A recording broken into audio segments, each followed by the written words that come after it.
Welcome to Behavioral Grooves, the podcast that explores human behavior through a behavioral science lens. I'm Kurt Nelson. And I'm Tim Houlihan. We like to explore the science behind our behaviors and decisions with the brightest academics and authors and practitioners to peel back the layers and to apply those insights to improve our lives. Our guest for this episode is the extremely passionate, dedicated, and infectious Donald Kelly. We've known Donald for some time, and he always makes two things happen for us. One, he gives us cool things to think about when it comes to how people can be more successful at selling. And two, Tim, maybe even more importantly, he makes us smile. Oh, in a big way. Yeah. Donald has got pretty great EQ. Oh, yeah. Oh, yeah. He knows how to read a room, that's for sure. But for those of you who don't know, Donald is the producer and host of the podcast, The Sales Evangelist. And boy, is he that. Holy cow. Donald is an experienced and successful sales guy who grew up in Jamaica. And he's one of those rare people who instantly and easily saw the connection between his dreams and the path to achieve them. Like he could see that selling mangoes could lead him to getting the ninja bike that he wanted so badly. And I saw that it was possible, Tim. I saw that people were willing to give me money for a product, and then it hit. And I was like, wait. There's another store across the street, this family that had a bigger store, and they had this like ninja bike, like this guy on a ninja on a motorcycle, like this rock. And I was like, man, that would be so cool. So I figured, how am I going to get money to do that? So the idea was, maybe I can sell stuff because that's how I see that we make a lot of the money. So the thing that I thought about selling, I'm like, there's mangoes. People always like mangoes. And I remember climbing up to the mango tree and my cousins would have me go pick mangoes for them. So I just realized there's a demand. People want the mango.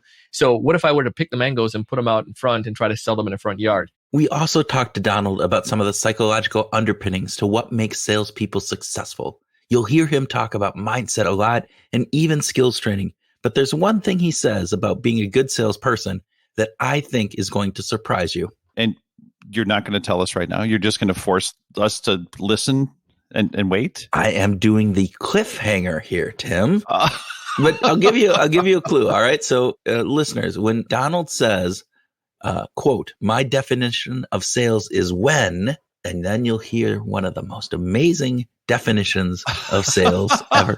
That's all you got to do. Okay. Just listen for my definition of sales is when, and then you'll hear. Okay. All right. Well, for now, Groovers, we hope that you will sit back with a glass full of growth mindset and check out our discussion with Donald Kelly.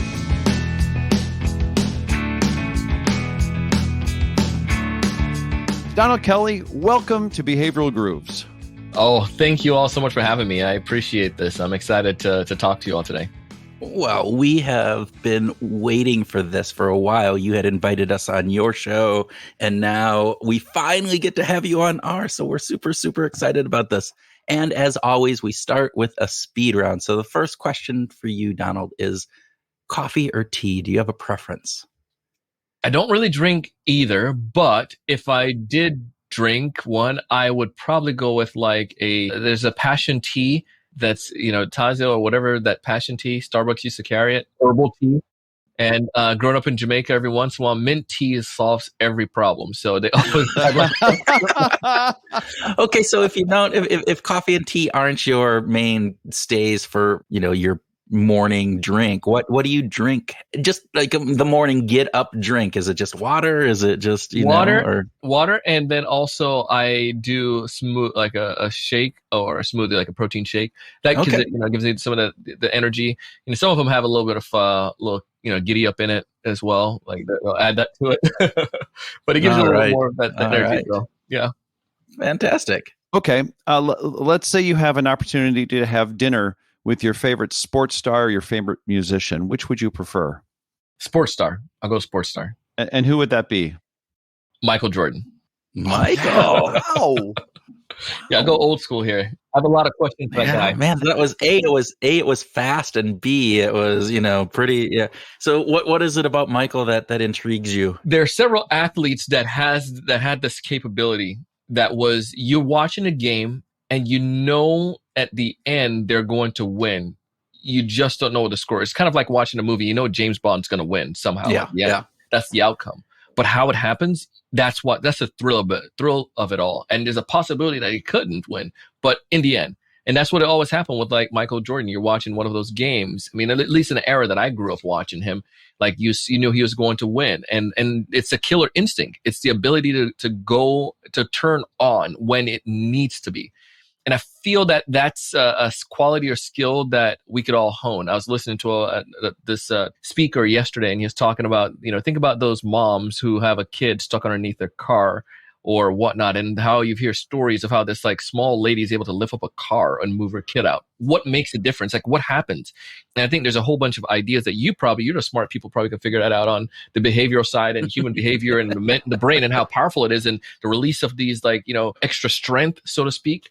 And I think certain athletes and certain individuals have been able to tap into that. Michael Jordan is one of those people I felt that did that well. And his mental strength and his capacity on that is really fascinating. And I would love to be able to learn how I can hone that more. And that'll be some of the conversation talks I would have. Yeah, that's interesting. I'm a huge NBA fan and have season tickets up here at the Timberwolves. And I've seen there are times where you see certain players and you see them and they just decide they're going to take over the game. Yeah. And when they decide to take over the game, they take over the game. And Michael Jordan was one of those players that had that ability to be able to say, you know what, it's not going the way I want it to go. I'm going to just take over here for a couple minutes, and then we're going to be right back in the groove. And so all of that kind of stuff is really good. So it's fun. Okay, this one may be a little off the wall here, but I was looking at your website and you had a thing that mentioned about whack-a-mole. And so here's my question for you. So how easy is a game of whack-a-mole if you know which holes the moles will be coming out of? Is it super easy, extremely easy, or just so easy that, a toddler could do it? Oh, I think was the second one really easy? I don't even remember. Yeah. Let's go with the second one, because here's why. It will be easy. I would say that the second level, it's not like the totally easy that a toddler could do it, because what happens, I think sometimes we know we know what to do, but we anticipate so much that we throw ourselves off and we mess up. So I think you're still going to have people who mess up on that because they instinctively, they know what to do, but then sometimes they second guess themselves. And I think I would probably fall in that category. That's why I want to go have my conversation with Michael, so I can be confident in my answers. I teach a class at Brigham Young University. I have there's a sales program that they developed their Idaho campus, and one of the classes is one of the things I tell my students, they're like these young minds who are very unsure of themselves in so many ways. And one of the things as a sales professional, I tell them, you need to be confident. I want you to be confident in your wrongness. And that's the way I explain it. Like, I don't care if you're wrong. If you feel, we have a friend, and I always give him a shout out. So I'm gonna give a big shout out to my buddy Reggie. Mm-hmm. We'll play, like, he's a big sports guy as well. And he always talks these sports trivia, and he'll say these things, and it could be wrong. You know that is inaccurate. But he says it so convincingly that you're like, dang it, could it be right? And you question yourself. And that's how I feel sometimes we fall in a category. If we know the whack-a-mole is going to pop up there, we sometimes have that tendency to question ourselves, and we need to just be sure in our wrongness or sure in our rightness. Well, it's interesting. You said this idea of anticipation can throw us off. Mm-hmm. And I think about in the musical sphere of musicians playing big venues. Yeah, there's an interview with Bono of U2 before they play Red Rocks, and before they played, it's like he was sort of getting the gravity of really how big of a deal this was to play Red Rocks, even though it's just another concert venue for them. But It was deteriorating his confidence, just the anticipation of what this experience might be like. And he was a pretty experienced performer by that time. He wasn't a newbie, but context is really interesting. Okay, sorry about that self-reflection. The last speed round question: which is more powerful determinant of a person's success in sales? Is it that they're born that way, or that they really train hard and work hard at their job? I was going to stop you after the born that way and say whatever the second answer is, because it's not the born that way. Yes. Well, let's get into that, because this is your area of expertise. So help us understand why, we talk about natural born salespeople, but obviously that's not the case in your opinion. So tell us why. I think there are individuals that have sales is about, my definition of sales is helping someone to persuade themselves to do something that's in their best interests and for which I might get compensated for that, right? It's not something, and Gittimer said it, I think he borrowed it from someone as well, that people love to buy, but they hate to be sold. And in the traditional way that we've viewed salespeople based on what the media teaches us and the movies and society and life is that salesperson is going to convince you that you need to do it. And that's why people say salespeople sometimes are pushy and they don't like that. And in my experience, though, going back to this knowledge, like if that's the case, I don't want to be that guy. I want to be someone that helps someone persuade themselves to do something that's in their best interest. And that is totally trainable.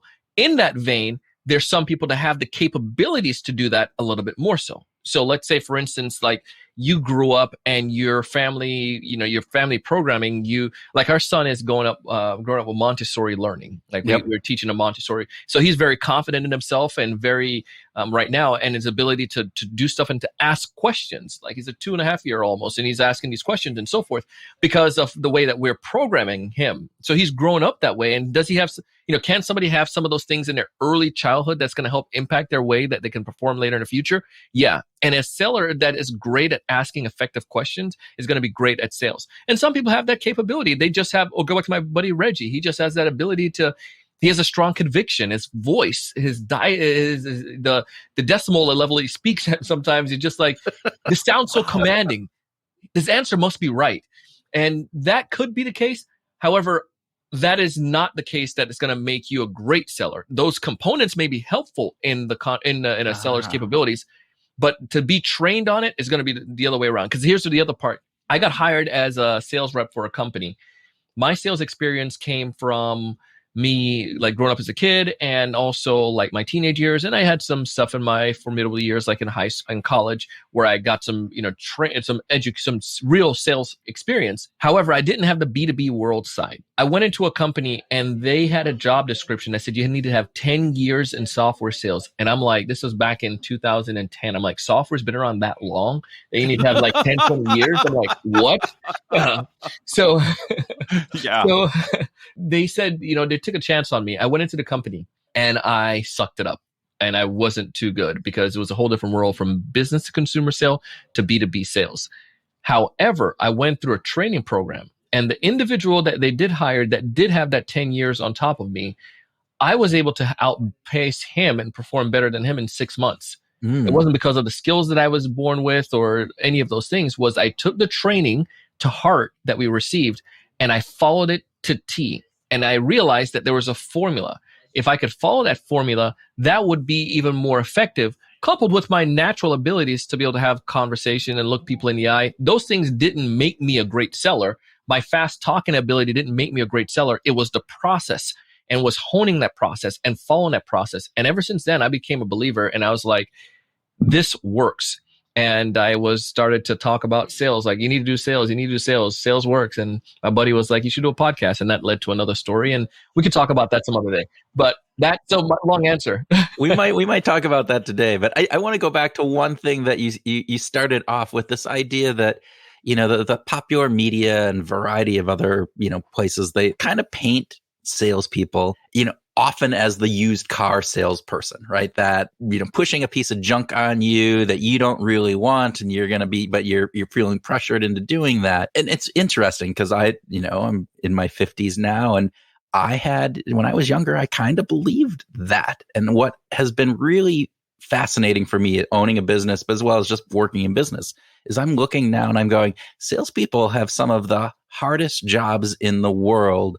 And they are super intelligent, bright, and the jobs they have are really important. It isn't, as you said, it is bringing information to people and educating them, in my mind, about, what the opportunities are that they can have and solving their problems with different pieces of that. So I find it interesting because there are so many salespeople out there, and yet that persistence of that, used car salesperson is out there. I don't know why do you think that is? Is there just the few bad apples, or what is that? Yeah, I think there's a couple things to it. The first one is that we are products of our environment. So we're going to do or behave what we see. Because of that knowledge, again, growing up, no one ever told me that that's what a salesperson needs to do. I remember when I was in college, in high school, and our teachers shouldn't have done this, but we watched a movie called Boiler Room. If you remember that Boiler Room back in the days, Vin Diesel and so forth. Yeah. And I was like, yeah, you're not supposed to let kids watch that in high school. So we watched Boiler Room. And in this, they were convincing, they were like swindling these people out of their money. And that was like the crazy part to it. It was, I didn't think it was right to swindle people. However, their ability to trick them like that and to be that persuasive, I was like, that is cool. That's what I want to see. That's what I would love to do. I would love to have that ability. And I remember going home in that week and I was like practicing and doing stuff like talking to people and trying to convince people to do things and to sell ideas.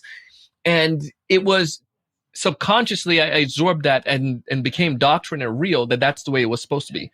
However, I didn't take a view at the many different salespeople who are out there who are who are professionals. Not until I got into the game. I wrote this, one of the things I wrote about recently is like this idea that my view of sales professionals were to slick back hair. You had to know how to play golf. You had to do, all these things. And I was like, that's when I got into the game though, like there was none of that. Like obviously you had people go play golf, but they just go hang out with their friends and have conversations. But it wasn't like you had to be like this Wall Street guy that we saw in movies. And the reason being, the second point to the answer is, one, so we absorb this because that's the way it's there. And two, because if you made a movie about a really good salesperson, I promise you, it's going to have zeros on Rotten Tomatoes. It's going to be the boringest movie in the world. It's like, like what? This guy didn't try to trick them. He just had a good conversation with them. They liked him. He wasn't loud. He was actually an introvert. Like what? Where's the plot twist here? Like it's boring. But that's what good sellers will do. They just have good conversation, help the person recognize the opportunities or education, and then they make the change. So I think go back to the long answer again is one, that society shapes you because of the things that are around you or your environment. And then two, it's because you're never going to see a movie about a great salesperson. You always see, like, I don't know Jordan Belfort or whatever his name is, the Wolf of Wall Street guy. Mm-hmm. I have never had him on a show. I mean, I've contemplated reaching out to him before because of his, the celebrity status of it. But I saw his stuff and I'm like, I would never, ever want to do any of his training because the guy went to prison, for goodness sake, for the things that he did. And I just see all of these memes of people who are just like so enamored and fascinated. I'm like, you're learning from a freaking con artist. Like that is not selling. Like what that makes it like so great, but it's the entertainment factor of it. And I think that's a cool piece. I don't see many corporate companies saying like, I hope Bank of America don't do that. Wells Fargo, they got slapped on the hand already to say, hey, let's come in, Jordan, come talk to our team about doing great sales training. I just don't see him winning a lot of the corporate contracts. No. What was it in your childhood, though? You started selling long before college, and you were selling computers in college. You were selling before that. There was something that attracted you to it, though. Tell us a little bit about that journey of the sparkles of what was it that was interesting, and what was the first mango that you sold? I was about 7 years old. I think it's around 7. Grew up in Jamaica. And in Jamaica, the culture is designed like people have like little tiendas or little stores on the side of their homes. And they sell like a mini convenience store. So most people don't necessarily, the education system is like phenomenal in Jamaica, but it's one of the biggest export a Jamaican has is exporting their people to like, Europe or to North America to take advantage of opportunities so they get great education. So in Jamaica, you get this great education, you can't really find that job. So people figure out and do whatever things they need to make the money. So that's what I saw. I didn't see it as sales. I just saw it as being a businessman, as we say in Jamaica. And my family had this store. And as a 7-year-old, I think that's when I really started getting like invited to come in and do some more stuff in there.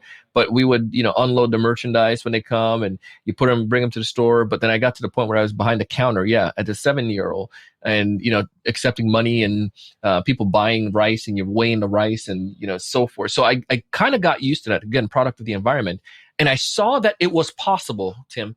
I saw that people were willing to give me money for a product, and then it hit, and I was like, wait. There's another store across the street, this family that had a bigger store, and they had this like ninja bike, like this guy on a ninja on a motorcycle, like this rock. And I was like, man, that would be so cool. So I figured, how am I going to get money to do that? So the idea was, maybe I can sell stuff, because that's how I see that we make a lot of the money. So the thing that I thought about selling, I'm like, there's mangoes. People always like mangoes. And I remember climbing up to the mango tree, and my cousins would have me go pick mangoes for them. So I just realized there's a demand. People want the mango. So what if I were to pick the mangoes and put them out in front and try to sell them in the front yard? And I remember doing that, and I made no money. And then, so you weren't instantly a millionaire? There was Donald the millionaire of selling mangoes. No, no, not the case. And then I upgraded to cookies. I went and got little baggies and put buy a bigger pack of cookies and put them in little baggies. And it was right around this time. It was like Christmas time. So your response was, it's not me, it's the product. It's the product. It's always the product. Come on, right? Okay. So I started trying to sell the cookies, and I realized I ate more cookies than I sold.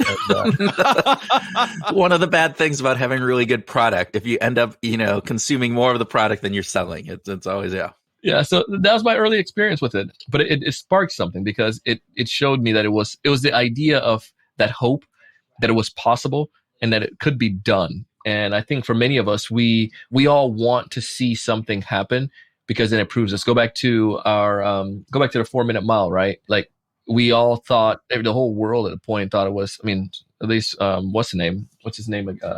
Roger Bannister? Roger Bannister. There you go. Roger Bannister ran the 4-minute mile. And when Roger Bannister broke the 4-minute mile, it showed the world that it was possible, that a heart didn't explode like, they thought, or that human being couldn't possibly do that. So if that was possible, we could do so much. And look at how high school kids have broken that record and so forth. So many people have broken it now. So the question now comes back to this thing. It helped my confidence level, like even to the point, I remember when I went out of my full-time job and did TSE, we had a deal that went interesting, and the house always wins. So the company, they changed the way the deal was, and the company was getting a lot of the money. And I'm like, I worked on this deal for like a year and I'm not getting much. And then it hit me, just like with that mango and with the cookies. I'm like, hold on. Like in the store that day in Jamaica, like, I could sell something and get my own money for it. And it was like, if I did this and brought all this stuff to the table, or, work with our team, if I'm able to do the stuff for these guys, why can't I do it for myself? And that's what led to the crazy idea of, now let's go sell mangoes again on the side of the road. But the mangoes were sales training, and it grew to where we are today. So anyways. Wow. Possibility, something is possible. So we talk behavioral science with on the show and different pieces. And so I wanted to get your thoughts just on how important is mindset in the sales game, right? And as you think about this, and we talked a little bit, I think, about this, as you just said, when this whole conversation, but how important is that? And then what type of mindset should you have if you want to be a really successful salesperson? I am trying to constrain myself at this point of not jumping up, but I really was going to jump for joy, because I was hoping that you were going to ask some questions related to this. It is and I'm not saying this because I'm on your show, it is the most important part of any sales role is the mindset. Go back to the skill set component. We talked about that. Anyone could be trained on the skill set. Anyone could be, help with that. The mindset component is where we can't get into your head and make it possible. We can educate you on that and help you. But it comes to down where somebody needs to make that belief themselves that again, it is possible. How many people came into that store in Jamaica? Or how many people in my family were in that store? How many people, worked at a software company that I worked at and never thought to say, they probably talked themselves out of it, said it wasn't possible. But I had this belief that if I did it, that I was going to succeed at it. And I think that's the critical component. And I've had other people who've gone through trainings just like I was in the same organization that didn't have the same outcome, same exact training, same exact understanding, same exact process, but they didn't have that belief that they could do it. And I think mindset is that critical component side. It is in everything that we do. I believe that anyone could sell. And I started saying that early on. And then I changed it, probably about 4 years ago as well. I said, anyone could sell. And then I said, scratch that. Anyone can sell. I believe anyone can sell if they get the proper training, if they have the belief. And I put that belief part in there. So anyone can sell if they have the proper training, but they must have the belief first. So one piece that you talked about in there, and I think this is really key, because we know this from behavioral science and psychology, is this idea that oftentimes people start off really gung-ho, right? It's like, all right, this is great. I feel really good about this. And then, as you mentioned, they hit that roadblock. They hit that first bump in the road and it derails them. And they can't figure out how to get back on that road. And it sounds like some of your work is around not just getting them the belief and that mindset at the beginning, but all right, how do you face those challenges once you come into that? It's a pandemic. Oh my God, nobody's going to buy. Well, no, there are people that are going to buy. You just have to, rethink that. And so it's that roadblock that throws up that challenge and getting people across or over that challenge. How do you go about doing that? I mean, there's several different ways that you can tackle it. And I feel like I'm going up to a doctor and telling a doctor how to perform surgery because you all know. No. But one of the things that I've seen is the self-talk that helps. And self-talk, I'll tie that back to the affirmation. Because if you go back to the product of your environment, right? I tell students this. I have a the class I'm teaching at BYU, and whenever I get on podcasts in front of a young audience or in front of individuals, I always tell them this. If there's one class I wish I could have taken back in college that I didn't do, would have been psychology or something on human behavior, because that's not all, but that's a huge component of the business world. So many people make decisions based on their human behavior, because when it's all said and done, we may be the CEO of a company, but we're still human and we're still going to be impacted by those human beliefs. So our environment is a critical component for us. So go back to what I talked about with me growing up in Jamaica. Sales was a part of my life. So therefore it was a part of my environment. And then, sometimes the way we view salespeople is a part of our environment, our upbringing. So anyways, all of that is being said, when it comes to the mindset, if I'm around people or in environments that are going to impact me negatively, it's going to automatically perform in the way that I sell. So if I tell myself, the brain doesn't know any difference between if something's happening or not. If I tell myself that I'm a millionaire, I don't think my brain is going to say, well, Donald, let me just calculate and see. And it's like, oh, it's a bigger picture in my brain right now. Like, this guy really thinks he's a millionaire. Like, this guy really believes that. So then all of a sudden my behavior start coming towards that. But if I have this negative or this limiting belief that no one wants to buy, then I'm going to find my reticular activating system get activated, and it's going to say, program, Donald says, people are not buying. Let's find some stuff that helps to validate that for him. So this RAS starts to work, and it says, you see that article there on LinkedIn? Proves it. Economy is bad. You see that CNN article? Yeah, that's another one. It proves it.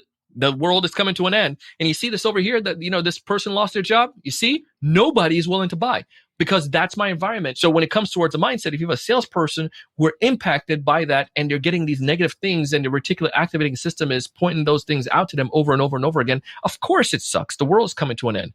Put on the other side, you have a sales rep who does recognize that those things are there and they know that that's a challenge and look for opportunities to get the proper mindset.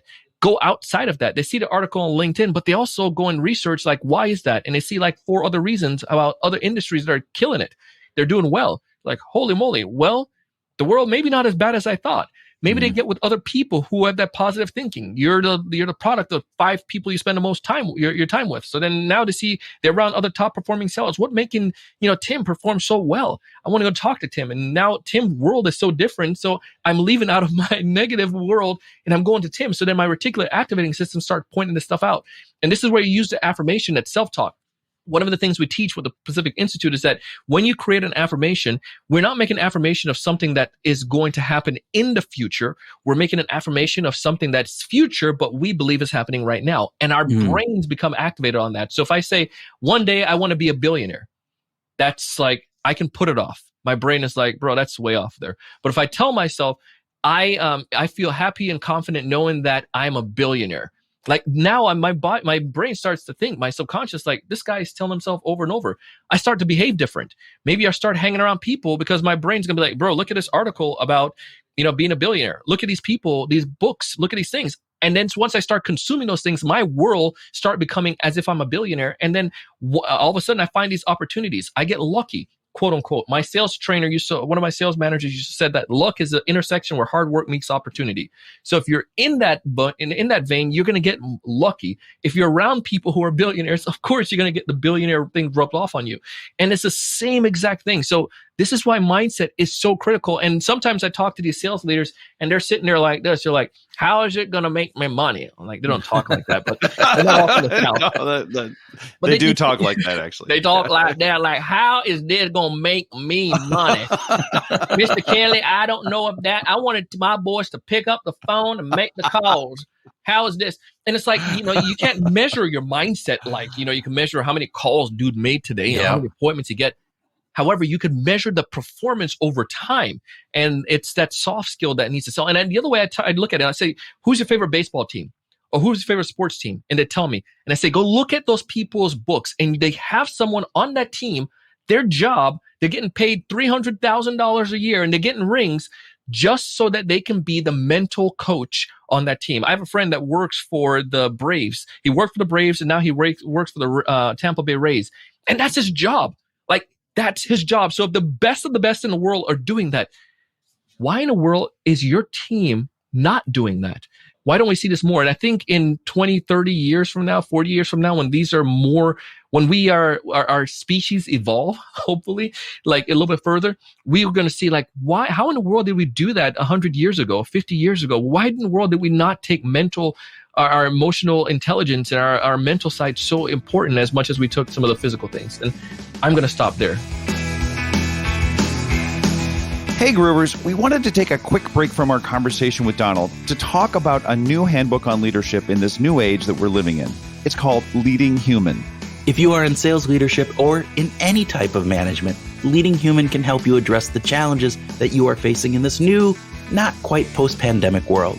What separates it from many of the other workbooks out there is that it incorporates behavioral science throughout. Leading Human explores the human challenges, the stresses of working in a hyper-dynamic world, and not only provides insights on how to overcome those, but actually gives you exercises that you can do with your team to make sure that you are being the most effective leader possible.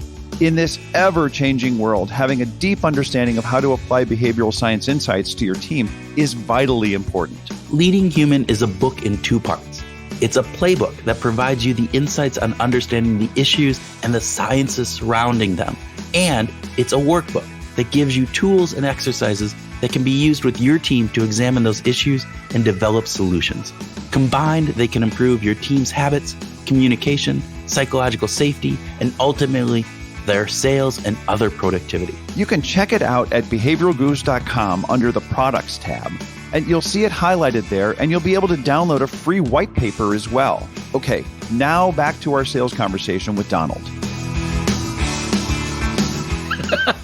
That was like one of the best sermons I've ever heard. That was great. Pass the plate around now. Exactly. I do notice that you picked Tim as your example of somebody that you wanted to emulate on the positive side and not me. And you know what, Donald, you got that right. You got that right. So there you go. You're the next example. Yeah. What not to. You just take, and then you look at Kurt. You want to make sure you stay far away from him. Don't be Kurt. Donald, if salespeople can successfully develop that proper belief and mindset system, does it matter what they sell? Absolutely not. It doesn't. Go back to this. I say it confidently because of the clients that we've worked with and also because of the things that I've done. I've sold Dish Network. The very first sales gig was like the legitimate, not legitimate, all stuff was legitimate, but like, like the real, when you're like, I had to fill out an application for the job, was I was in college and they had people going to timeshare presentation. It was like looking for inside salespeople, and you call these families and try to get people to go buy a timeshare. We just got them to go meet with the sharks, what we call the closers. Wow, what a lovely term to give them. I know. Yeah, I'm telling you, right? Wow. Which is one of the reasons I have a bad image of some salespeople, is exactly because of that. Yeah, there you go. And that's the way it was. So that's what we were, prone to. And that industry was like that. You're going to meet with these, and I would coach the people. We got money got the extra bonus if people went to the actual event. So the next day we want to see if the people we got went. So I would they might say, yeah, I don't know if I can afford it. I would arm them with the proper tools. I said, do not tell them you can't afford it. Tell them that right now it's not something I want to invest in. It's like all of a sudden, like, they don't know how to answer that. But so we would give them, and they get the gift card, and they were happy, and we got happy. I got my little extra $20. Yeah. So that was the first thing. So that was the working the system. Working the system. Yeah. The second I did, we sold direct TV over the phone, and then eventually I went into managed software training classes. And then I was a server, and then I went into, selling EHR. I point out all of these things because as I'm telling you, and I go into each of them, I remember the company and the team members and the people and the principles that made sense with all of those organizations. The same people that succeeded were the people that had the strong mindset. They had the strong emotional intelligence, or that EQ, so to speak. And they understood and knew how to perform at a mental level before they were able to perform at a physical level. And I've seen that with myself too. Some of them I performed well in, and some of them I didn't perform well. And once I was able to, and when I look back on it, is when I forgot the mental side, when I didn't do the mental performance. Like, go back to the when I really started making hockey stick in my performance, when I went into the B2B sales world. It was, I came in with the desire to succeed, and I wasn't like really succeeding, but I was performing well. The company liked me. They said this guy he has that spunk. He has that attitude that, going to help him be successful. So they saw that. This is why they were like, let's invest in him with training. Because once they gave me that formula of what I should follow, coupled with the belief, my performance just like took off. So we've talked about this before. This idea that mindset is important in different things. And those are all elements that come within behavioral science. And it's interesting. Tim and I, we just did a workshop not too long ago with about roughly, 70 salespeople. And it was about bringing Robert Cialdini's influence, his 7 pillars of influence, in teaching these salespeople around these 7 pillars. And Tim and I were really kind of nervous going into it, going, are there salespeople? They'll all know this stuff. What are we going to tell them that they don't know? And within, we got in there, we started, I started the presentation. And Tim asked the team, he said, so how many people have read Robert Cialdini's Influence? It's, a best-selling book from 1984. It's not like it's a new book. It's been out there. It has been there. We had one person raise their hand.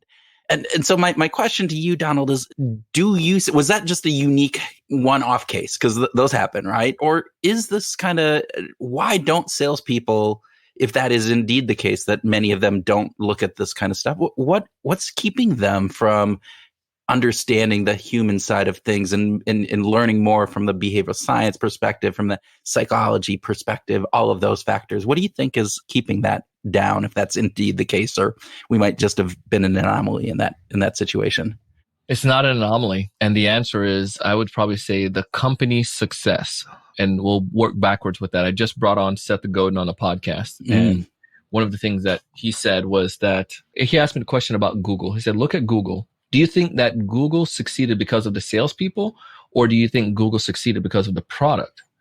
And the simplicity of what Google had was great. I mean, it was the product that Google had that was able to help them. And sometimes we, salespeople, we can attribute a company do great at marketing and do great at have a great product, and it makes it very easy to sell. So it's not necessarily the seller in some of those cases. And in instances where salespeople are doing well, that's why I go back to the company's success. The company's doing well. They have this fool's goal, a fool's idea that I am the one, the emperor's clothes. I am the one that made this possible, that I did this.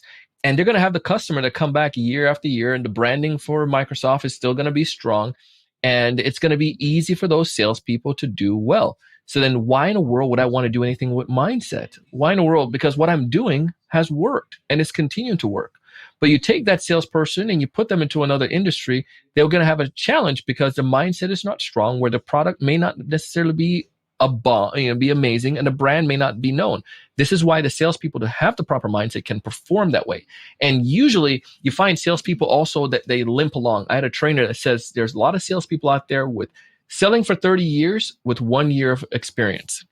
And when he said that to me, I'm like, wow, that doesn't make sense. Wow. And then I thought about it, and I'm like, holy crap, it makes total sense. You've been selling for 30 years with the 1 year of experience that you've had, because you've never had thought to add on to that. You never had thought to read. You never thought to practice. You never thought, because it's working. Why would I change something that's working? It's good already. Come on. Why would I do anything better or do more onto that? And that's where we need to help sellers to recognize. I have a client that I coach. He's an enterprise seller, and one of the big things that he says, and it's a value that we have in our company, is that let's focus on getting better. We strive for excellence in all that we do. Like we have our podcast production studio, and I have people who create, my creative creative team that does, our assets and so forth. I tell them, you guys create some personal YouTube videos that are like amazing. If you create something for me and it does not meet your personal standard of that excellence, do not push publish on it. I need it to be excellence in all that you do. And because of this, my client, he started focusing on the moment. Like, let's not worry about me winning a deal. Am I doing the best that I can with this email to help this client? Am I doing the best that I can to help this particular person? And now dude is getting hit President's Club, and he's getting some bonuses and has opportunity in line for leadership. I mean, come on. It's the focus on the situation, focus on the now, become better at that, at the craft. As Seth Godin said, it's becoming great at juggling. You don't necessarily you just need to become great at throwing. Or catching. I think that's the way he said it. You just need to be great at catching. And that's the in the moment thing now. And if you do that multiple times, then it looks beautiful when you're juggling.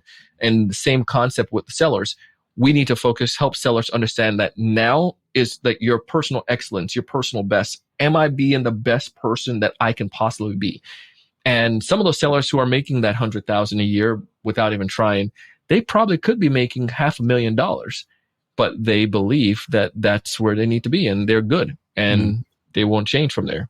So their company success is causing them hindrance. So speaking of being in the moment, do you have a playlist that you use before you do a presentation or a pitch? Do you have is there music that you listen to gear you up? Tell you, so my Jamaican roots come back to it. So I have right now I have Spotify, which is a big one. My Chronix is a Jamaican artist. Coffee, she's a Jamaican artist, young Jamaican artist from Spanish Town, where I'm from, and she's like blown up on the worldwide reggae stage. And then also there's a Drake song, "When I Die, Put the Money in the Grave." You can take it with you, apparently, huh? You can take it with you. They, put the Bitcoins in there. I think they're taking Bitcoins on the other side now. It's digital money.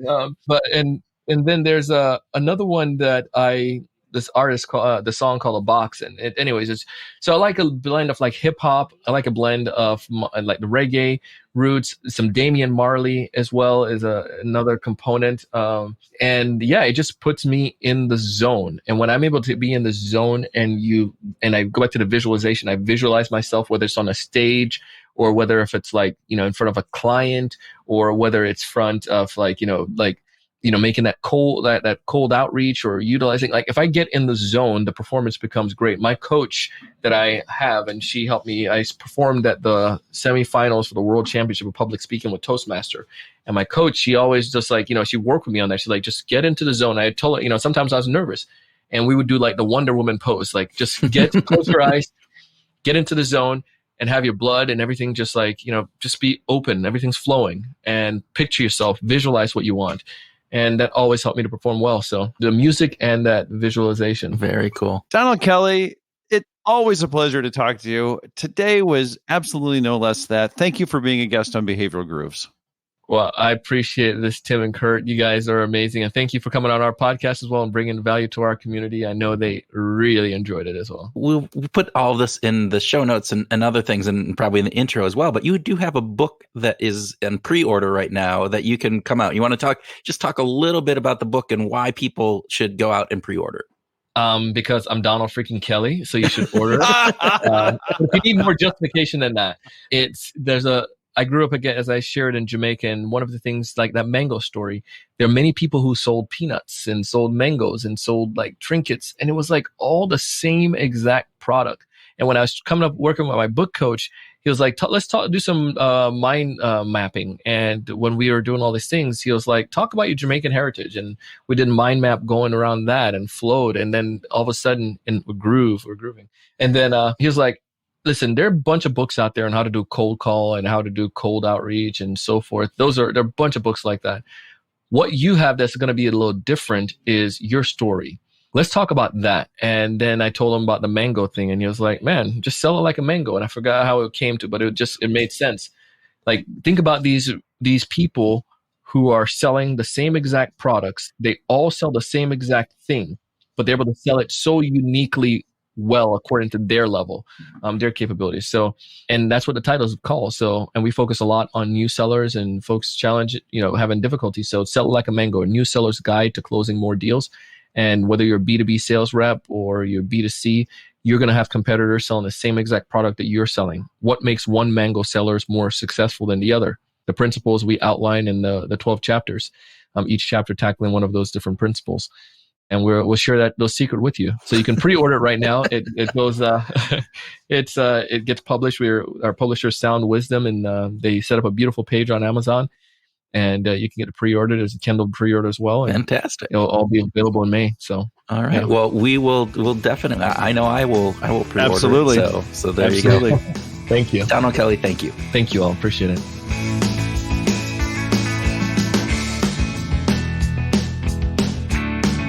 Welcome to our grooving session, where Tim and I groove on what we learned from our discussion with Donald, have a free-flowing conversation, and talk about whatever else comes into our naturally selling brains. Yeah. He certainly is persuasive and letting us know that pretty much we're all kind of built for selling. We're all built for persuasion. We're all built for trying to get things that we want. That's a good place to start, Kurt. Yeah, well, I agree. So this goes back to the very beginning, when his definition of sales, right? Is helping someone to persuade themselves to do something that's in their best interest. So this is the idea that, look, if you're a human and you're a human that has any concern for other humans, you're just really sales and just life in general is you're helping to persuade people to do what is going to be best for them. And if you think about sales in that manner, right, that I think is really cool, because that gets into, mindsets and all that kind of stuff. But I'm sure we'll talk about that in a bit too. Yeah, he certainly emphasizes this idea that persuasion is natural and native. It's part of our DNA. Everybody has a sense of persuasion. But I think that he also says that without the proper training, right, without some skills, that you can really go off the rails. You can fail ethically. You can fail on a variety of levels. But without proper training, I think it's an important thing to just remember that sales professionals are sales professionals, maybe because they have a natural self-selection to and are inclined to do that kind of work. But most of them also go through some kind of sales training to become professional at what they do. So we all can sell, but the actual only people who can take orders are people who actually are trained to do it. Well, Dan Pink has the book, To Sell is Human. And you think about that, and it's similar in nature to what Donald is saying here, is that there is this natural inclination. Anytime that you're, negotiating with your children, anytime that you are trying to get your friends to go out to this place versus that place, or to go out in general, any of those are all these persuasion elements that are selling in a certain sense, right? We are trying to get somebody to do something. And the idea that you can do that effectively in a corporate world, there are those natural born salespeople, and some people are probably more inclined to be doing that better than others. And there's a number of psychological factors of, if I'm asking you to do something, am I forcing you to do something that you don't like? And, does my personality match with that? Or am I truly having the mindset that I'm helping you? All of those things. But that training part is key. This idea that to understand and to be a better salesperson, there should be some training around how you do that ethically, particularly as we think about some of the behavioral science components that go into selling these days. And how do you do that effectively? So it's, effective and ethical. Yeah. Vanessa Bonds, in her book about this idea that we have more influence than we think, is a very powerful and potent concept that especially in these person-to-person, one-on-one experiences that we have, hopefully post-pandemic, right? Yeah. That there is a lot of influence that can happen in those situations. And without the proper training, those kind of situations can be abused, right? Yeah, and this is interesting. So we've worked on this with a company about some code of conduct, and this idea of bringing a code of conduct in. and it's not just to sales, right? This is about a corporate code of conduct, but having some of those guardrails in place, because we do have more influence than we think, right? Vanessa Bonds. And sometimes we don't even realize the influence that we have. And that can go off the rails on a bad way too. So, but we digress here, Well, yeah. And the other thing that's sort of related to this is mindset. Yeah. This whole idea that he starts his definition of sales, as you said earlier, is helping someone persuade themselves. This is about us adopting, the seller adopting the mindset that I am a seller, that I can get some things done, that I can help them live better lives. I can help them be whatever, help the person that I'm selling to. I can also help myself, but it takes a mindset, a proper mindset, I think, that not everybody has, that we have to adopt it. We have to persuade ourselves first and foremost. Yeah. And I think we need to do an entire episode on mindset coming up, because mindset is just this wonderfully nuanced and lots of really cool research going on with mindsets right now. But I think this idea that the mindset that we come into any situation, whether if you're in sales or if you're just doing it regular everyday business, has a much larger impact on our performance and how we then do, partly because our mindsets are a way for us to help shape how we experience the world and how we interpret the world. And so if our mindset is a half full glass versus a half empty glass, it changes the way that we then approach the world, interpret the signals that we get from it, and thus the behavior that we elicit after the fact. No kidding. Is the shake that I'm drinking a really heavy fat content shake that's going to fill me up? Or is it just this really light, low calorie super thing that isn't going to fill me up and I'm probably going to get hungry in 20 minutes anyway? Yeah. And mindset makes a difference. Mindset makes a difference. And for those of you who don't get the reference, Ali Crum did some fantastic research on different mindsets and actually the physical changes that our body does and some of the hormones and gut hormones that we are released in that kind of thing. And they're different based upon our mindset of going in. Do we believe that this is a fattening, thick, heavy shake or a light, nutritious diet shake? And it's the same shake. And yet the way that our bodies respond is different from that. And I think, again, this is the wonderful thing. Like, Donald probably doesn't know the science behind this, right? No. But he's tapping into that science. It's the accidental behavioral scientist that we always talk about, that the world that we live in is a large experiment. And every day that we're going out there, we are doing our own experiments on what works and what doesn't when we're talking with other people and how that impacts them and how our own self shows up. And those are really important things. And mindset is at the top of that in my mind. I think it's just key to really being a tool that we can use effectively to help us make ourselves have a better life. Let's call that episode "Mindsets on Fire." Ooh, Mindsets on Fire. Or maybe not. Why not? I like it. Also, anyway, go okay. ahead. Well, speaking of cool things that Donald sort of knows intuitively, much like the way the restaurateur knows that it's important to seat the early patrons near the window to make it look like it's full for the sake of social proof, Donald certainly keyed into this idea that intrinsic and extrinsic motivation are important. Oh, my God, yeah.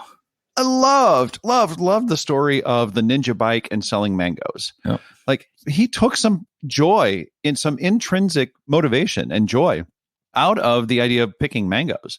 He was already doing it for his, I think he said his cousins were like, go up, climb the tree and get the mangoes. And he's like, yeah, I'll go do that. And then he started to realize, well, wait a minute, it's of value to them. maybe I could make some money from it so I could get the extrinsic motivator, the ninja bike, which is such a fantastic motivator, when you're a kid. I just love that he kind of cues into both of those things. Well, which is an important piece. And oftentimes I think you and I have seen this, that, corporations often forget that there are two types of motivation when we break that down, and are solely focused on the extrinsic motivators. And the way that you can set up your sales incentives, the way that you can set up your pay areas, the way that you can set up the job itself that people are doing, that there is a way of doing that that can tap into both. And if you structure those correctly, then you are going to get a much higher output. If it's sales, if it's HR, if it's engineering, Right. it doesn't matter. But, again, Donald tapped into that kind of intuitively. And I think most people do, but sometimes we get so myopic in the way that we look at things that I know there's intrinsic out there, but the only lever I have to pull is this extrinsic one. So that's what I'm going to do. And that I think is bad from a corporate perspective. So yeah, agreed. That's a really great comment. There was one other thing that about mindsets that just came to mind, and that is, and he didn't say this specifically, but you get two things that come from the proper mindset. You get goal orientation. You get a sense of, this is what I want, right? There is something that I want. My mindset is going to sort of orient my thinking. He talked about this idea of you're kind of looking into the future, and you start to have this, the second part, this confirmation bias that comes naturally when you're really focused on doing something. You start to see the things that are self-fulfilling and reinforcing, I suppose, actually is better than a word than self-fulfilling. They reinforce your goals. And that's an important part of it. And boy, he's a big believer in this. Yeah. If you didn't catch that from his enthusiasm. Yeah. That's a great point. It's this idea that your mindset then actually infects, again, how we view the world and what neuro pathways in our brain are more likely to be activated by the next situation that we're in, which leads to goals and our goal, perspective. So fantastic stuff. So, all right, Tim, I think we've covered the most important points of our discussion with Donald. What do you think? I hope so. I hope we have. I think it's worth reiterating that the mindset is possibly the biggest inhibitor and the biggest enhancer of sales success, according to Donald. Yeah, that it is. It's that and good training, right? This idea to think that it's foolish for anyone to believe that you can be successful at something with only a good mindset, right? If I just think about this and have a positive attitude, it's going to be great, right? It takes expertise as well, and it takes good training, and you need time and energy and focus to be able to acquire that. Yeah, and it's also worth noting that there's a couple of wonderful psychological benefits that come along with the proper mindset, like goal orientation and confirmation bias. Those can be really, really positive things. We often talk about confirmation bias as a negative thing, but it can be a good thing. Yeah, you can use confirmation bias to your advantage when you have dreams of doing something that is not in your wheelhouse at the present moment, which is, think about that, right? We always think of confirmation bias, and I've been of this, right? It's the mother of all biases, I've said before. It's always negative. And, right. But you know what? If you're purposeful about it, you can help and use the mindset to look at things so that you're confirming that you're going to be successful. And that goes a long way in helping you reach your goals. Absolutely. So with that, Groovers, we hope that this week you take some of the very, very passionate words that Donald Kelly shared with us and apply them to your world. And we hope that in some ways they help you go out and find your groove.